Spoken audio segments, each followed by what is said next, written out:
একজন বৃদ্ধ মায়ের মরদেহ পড়েছিল দিনের পর দিন। লাশ পচে গেছে, শরীরে পোকা ধরেছে, চোখ দিয়ে পোকা ঢুকে অন্য দিক দিয়ে বেরিয়ে গেছে, অঙ্গ প্রত্যঙ্গ খসে পড়ছিল। আর এই পুরো সময়ে সেই মায়ের মেয়ে ছিলেন ঠিক পাশের রুমেই। কিন্তু প্রশ্ন হচ্ছে, এটা কি শুধুই অবহেলা? নূরজাহান বেগম বয়স্ক অসুস্থ একজন মা। গত 1.5 বছর ধরে তিনি থাকতেন তার মেয়ের ফ্ল্যাটে, মিরপুর 11 নম্বরের একটি 5তলা ভবনের 4 তলায়। মেয়ে এক রুমে, মা আরেক রুমে। এইটুকুই ছিল তাদের দৈনন্দিন বাস্তবতা। নিয়মিত 2 জন নার্স আসতেন প্রেশার মাপতে, সাধারণ স্বাস্থ্য পরীক্ষা করতে। কিন্তু যেদিন তারা এলেন, সেদিন ঘরে ঢুকে বুঝলেন নূরজাহান বেগম আর বেঁচে নেই। এবং এটা আজকের ঘটনা নয়, তিনি মারা গেছেন তার অনেক আগেই। নার্সরাই 999-এ ফোন করে পুলিশকে খবর দেন। পুলিশ যখন ঘটনাস্থলে পৌঁছায়, তখন যা দেখে সেটা অভিজ্ঞ পুলিশ সদস্যদেরকেও পিলে চমকে দেয়। পুলিশ এবং প্রত্যক্ষদর্শীদের বর্ণনা অনুযায়ী নূরজাহান বেগমের মরদেহের অবস্থা ছিল ভয়াবহ। শরীর পুরোপুরি পচে গেছে, গায়ে পোকা ধরেছে, একদিক দিয়ে পোকা ঢুকে অন্য দিক দিয়ে বেরিয়ে গেছে। কাফনের কাপড়ের জড়ানোর সময় শরীরের অংশ খসে পড়ছিল। ঘরের বাতাস দুর্গন্ধে এতটাই ভারী ছিল যে স্বাভাবিকভাবে সেখানে দাঁড়ানো সম্ভব ছিল না। যারা লাশ নামাতে গিয়েছিলেন তারা জানিয়েছেন ন্যূনতম 6 থেকে 7 দিন আগে মৃত্যু হয়েছে বলে তাদের ধারণা। কেউ কেউ বলছেন 4 দিন, কেউ বলছেন 7 দিন। সঠিক সময় এখনো নিশ্চিত হওয়া যায়নি। কিন্তু একটা বিষয় পরিষ্কার, মৃত্যুর পর দিনের পর দিন সে লাশ ওই ঘরেই পড়েছিল। ফ্যান চলছিল, কিন্তু কেউ খবর নেয়নি। এবং সবচেয়ে ভয়ঙ্কর তথ্যটি হলো, তার মাথায় নাকি আঘাতের চিহ্ন পাওয়া গেছে। এটা কি দুর্ঘটনা নাকি ইচ্ছাকৃত? এই প্রশ্নের উত্তর এখনো মেলেনি। আর এই জায়গাটাই এখন সবচেয়ে বেশি আলোচনায়। ঘটনার সবচেয়ে অবিশ্বাস্য দিক হলো, নূরজাহান বেগমের মেয়ে ওই একই ফ্ল্যাটে থাকতেন, পাশের রুমে। অর্থাৎ মায়ের মৃত্যু হয়েছে, লাশ পচছে, দুর্গন্ধ ছড়াচ্ছে, আর মেয়ে পাশের রুমেই আছেন। পুলিশ যখন মেয়েকে জিজ্ঞাসাবাদ করে কবে মারা গেছেন, কিভাবে মারা গেছেন, তার উত্তর পুলিশের কাছে সন্তোষজনক মনে হয়নি। পুলিশের ভাষায়, তার মেয়ে মৃত্যুর সঠিক সময় বলতে পারেননি, এই কারণে আমরা লাশ পোস্টমর্টমে পাঠিয়েছি। আরেকটি তথ্য সামনে এসেছে, কেউ কেউ বলছেন লাশ আগে থেকেই মেডিসিন প্রয়োগ করা হয়েছিল। উদ্দেশ্য ছিল দুর্গন্ধ যেন ছড়াতে না পারে। এই তথ্য যদি সত্যি হয়, তাহলে বিষয়টা আরও গুরুতর হয়ে দাঁড়ায়। কারণ তখন প্রশ্ন ওঠে, মৃত্যুর বিষয়টি কি জানা ছিল? জানা থাকলেও কেন লুকানো হলো? নূরজাহান বেগমের 2 ছেলে এবং 1 মেয়ে। বড় ছেলে বাংলাদেশ সরকারের যুগ্ম সচিব পদমর্যাদার কর্মকর্তা, খুলনা বন্দর কর্তৃপক্ষে কর্মরত, সরকারি প্রশাসনের উচ্চ পদে বসে আছেন। ছোট ছেলে বাংলাদেশ প্রকৌশল বিশ্ববিদ্যালয় অর্থাৎ বুয়েটের অধ্যাপক, দেশের সবচেয়ে মর্যাদাপূর্ণ শিক্ষা প্রতিষ্ঠানগুলোর একটিতে শিক্ষকতা করেন। আরেক ছেলে থাকেন কানাডায়, প্রবাসী জীবনযাপন করছেন। মেয়ে যার ফ্ল্যাটে মা থাকতেন, তিনি ওই 5তলা ভবনের মালিক। অর্থাৎ আমরা কোনো অশিক্ষিত, অসচ্ছল বা সুবিধাবঞ্চিত পরিবারের কথা বলছি না। এরা সমাজের তথাকথিত সুশিক্ষিত, প্রতিষ্ঠিত ও সম্পদশালী মানুষ, যাদের কাছে সামর্থ্যের কোনো অভাব ছিল না। অভাব ছিল শুধু মানবিকতার। অভাব ছিল মায়ের প্রতি ন্যূনতম দায়িত্ববোধের। কিন্তু এখানেই বিষয়টা আরো জটিল হয়ে যায়। নূরজাহান বেগম আগে ছেলেদের সাথে থাকতেন, কিন্তু এলাকাবাসী এবং পরিচিতদের বক্তব্য অনুযায়ী ছেলেদের বউরা তাকে সেভাবে দেখভাল করতেন না। বাধ্য হয়ে তিনি মেয়ের কাছে চলে আসেন। প্রায় 1.5 বছর ধরে তিনি এই ফ্ল্যাটে ছিলেন।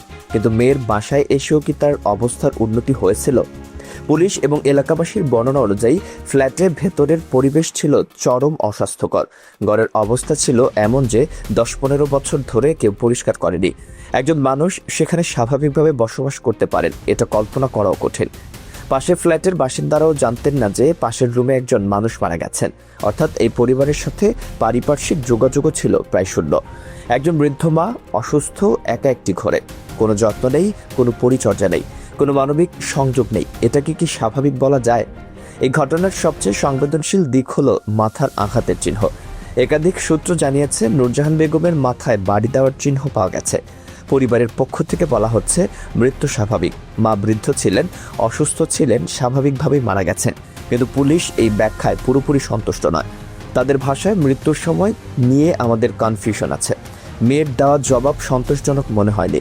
পোস্টমর্টেম রিপোর্ট আসার পরেই সঠিক কারণ ও সময় নিশ্চিত করা যাবে। পুলিশ ইতিমধ্যে সুরতহাল প্রস্তুত করেছে এবং লাশ পোস্টমর্টেমে পাঠিয়েছে। পোস্টমর্টেম রিপোর্টে যদি প্রমাণ হয় যে মৃত্যু অস্বাভাবিক ছিল, তাহলে আইনগত ব্যবস্থা নেওয়া হবে বলে পুলিশ জানিয়েছে। এখন পুরো বিষয়টা ঝুলে আছে একটি পোস্টমর্টেম রিপোর্টের উপর। এলাকাবাসীদের মধ্যে তীব্র ক্ষোভ ছড়িয়ে পড়ছে। অনেকে সরাসরি বলছেন এটা অযত্ন এবং অবহেলায় হত্যা। যে সন্তানরা সচিব, বিশ্ববিদ্যালয়ের অধ্যাপক, প্রবাসী, তাদের কাছে একজন বৃদ্ধ মায়ের দেখভাল করার সামর্থ্য ছিল না, নাকি ইচ্ছা ছিল না? একজন এলাকাবাসী সরাসরি বলেছেন, এরা শিক্ষিত নামের কুলাঙ্গার, এদের বিচার হওয়া উচিত। স্থানীয়দের দাবি, যারা নিজের বৃদ্ধ বাবা মাকে এভাবে অবহেলায় ফেলে রাখে তাদের বিরুদ্ধে আইনি ব্যবস্থা নেওয়া হোক। শুধু পোস্টমর্টেম রিপোর্ট নয়, সামগ্রিকভাবে এই পরিবারের প্রতিটি সদস্যকে জবাবদিহিতার আওতায় আনা হোক। সামাজিক মাধ্যমেও এই ঘটনা ভাইরাল হচ্ছে। মানুষ প্রশ্ন করছে, শিক্ষা যদি মানবিকতা না শেখায় তাহলে সেই শিক্ষার মূল্য কি? আপনার কি মনে হয়, এটা শুধুই একটি বিচ্ছিন্ন ঘটনা, নাকি আমাদের সমাজ ব্যবস্থার গভীরে এমন পচন ধরেছে যেটা আমরা দেখছি না? বাংলাদেশে বর্তমানে বয়স্ক মানুষদের নিরাপত্তা নিয়ে কোনো কার্যকর আইনি কাঠামো নেই বললেই চলে। পিতামাতার ভরণ পোষণ আইন 2013 আছে, কিন্তু এর প্রয়োগ কতটুকু হচ্ছে? যে দেশে একজন সচিবের মা অযত্নে পচে মরেন, সেই দেশের মানুষ সাধারণ বৃদ্ধ অবস্থায় কি হতে পারে সেটা ভাবলেই গায়ে কাটা দেয়। আমরা ক্রমাগত একটি সমাজ তৈরি করছি যেখানে সাফল্যের মানদণ্ড হলো পদবি, সম্পদ আর প্রবাসী জীবন। কিন্তু সেই সাফল্যের মই বেয়ে ওঠার সময় আমরা যাদের কাঁধে পা রেখে উঠছি, সেই বাবা মাকে নিচে ফেলে যাচ্ছি। নূরজাহান বেগম একা নন। বাংলাদেশের হাজার হাজার বৃদ্ধ বাবা মা আজ একই অবস্থায় আছেন। তাদের সন্তানরা ব্যস্ত নিজেদের জীবন নিয়ে, কেউ দেশের বাইরে, কেউ শহরের অন্য প্রান্তে। বাবা মা পড়ে আছেন একা, অসহায়, অবহেলিত। পোস্টমর্টেম রিপোর্ট এই ঘটনার মোড় ঘুরিয়ে দিতে পারে। যদি রিপোর্টে প্রমাণ হয় যে মৃত্যু অস্বাভাবিক ছিল, অর্থাৎ মাথায় আঘাত মৃত্যুর কারণ, তাহলে এটি হত্যা মামলায় রূপ নিতে পারে। যদি প্রমাণ হয় যে মৃত্যু স্বাভাবিক কিন্তু দীর্ঘদিন লাশ ফেলে রাখা হয়েছে জেনে শুনে, তাহলেও এটি গুরুতর আইনি অপরাধ। আর যদি মেডিসিন প্রয়োগ করে দুর্গন্ধ ঢাকার অভিযোগ প্রমাণ হয়, তাহলে এটি প্রমাণ ধ্বংসের চেষ্টা হিসেবেও বিবেচিত হতে পারে। পিতামাতার ভরণ পোষণ আইন 2013 অনুযায়ী সন্তানরা বাবা মায়ের যত্ন না নিলে তা শাস্তিযোগ্য অপরাধ, কিন্তু এই আইনের বাস্তব প্রয়োগ এখন পর্যন্ত অত্যন্ত দুর্বল। এই ঘটনা যদি সেই আইনের প্রয়োগের একটি টার্নিং পয়েন্ট হয়, তাহলে হয়তো ভবিষ্যতে আরও কিছু বৃদ্ধ বাবা মা রক্ষা পাবেন। পোস্টমর্টেম রিপোর্ট কি বলবে সেটাই এখন সবচেয়ে গুরুত্বপূর্ণ। মাথার আঘাত কি মৃত্যুর আগেই নাকি পরে হয়েছে? মৃত্যুর সঠিক সময় কত? মেয়ে কি সত্যিই জানতেন না মা কবে মারা গেছেন? মেডিসিন প্রয়োগের অভিযোগ কতটুকু সত্য? ছেলেরা কবে শেষবার মায়ের খোঁজ নিয়েছিলেন? এই প্রশ্নগুলোর উত্তর না মিললে এই ঘটনার আসল চিত্র কখনোই সামনে আসবে না। পরিবারের পক্ষ থেকে বলা হচ্ছে স্বাভাবিক মৃত্যু, কিন্তু ঘটনার পরিস্থিতি, লাশের অবস্থা, ঘরের পরিবেশ এবং মেয়ের অসন্তোষজনক জবাব সবকিছু মিলিয়ে এই দাবি মেনে নেওয়া কঠিন। নূরজাহান বেগম আর নেই, তিনি চলে গেছেন, কিন্তু তার মৃত্যু আমাদের সামনে রেখে গেছে কিছু ভয়ঙ্কর প্রশ্ন।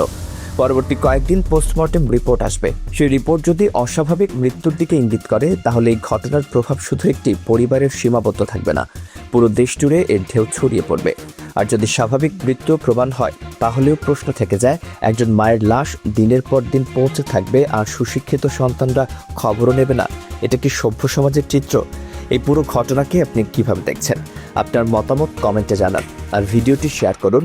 হয়তো আপনার একটি শেয়ার কোনো একজন অবাধ্য সন্তানকে তার মায়ের কথা মনে করিয়ে দেবে।